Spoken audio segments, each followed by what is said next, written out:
K സുരേന്ദ്രനെതിരായ case തള്ളിപ്പോയത് സർക്കാരിനും മുഖ്യമന്ത്രിക്കുമേറ്റ തിരിച്ചടിയെന്ന BJP. ദേശീയ നിർവാഹക സമിതി അംഗം പി.കെ. കൃഷ്ണദാസ്.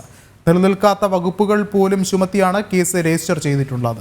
മുസ്ലിം ലീഗ് സ്ഥാനാർത്ഥിയെ ജയിപ്പിക്കാനുള്ള മുഖ്യമന്ത്രിയുടെ തന്ത്രമായിരുന്നു ഇതിന് പിന്നിലെന്നും കൃഷ്ണദാസ് തിരുവനന്തപുരത്ത് പ്രതികരിച്ചു. ബി.ജെ.പിയുടെ സംസ്ഥാന അധ്യക്ഷൻ കെ സുരേന്ദ്രനെതിരെ പിണറായി സർക്കാർ ചുമത്തിയ കള്ളക്കേസ് ഇന്ന് കോടതി തള്ളിക്കളഞ്ഞിരിക്കുകയാണ്. സംസ്ഥാന സർക്കാരിനേറ്റ കനത്ത തിരിച്ചടിയാണ് കോടതി വിധി എന്ന് ഭാരതീയ ജനതാ പാർട്ടി പറയാൻ ആഗ്രഹിക്കുകയാണ്.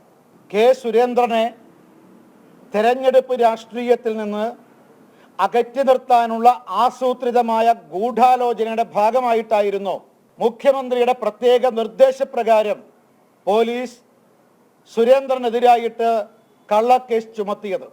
അതും ഗുരുതരമായ വകുപ്പുകൾ ചുമത്തിക്കൊണ്ടാണ് കേസ് രജിസ്റ്റർ ചെയ്തത്.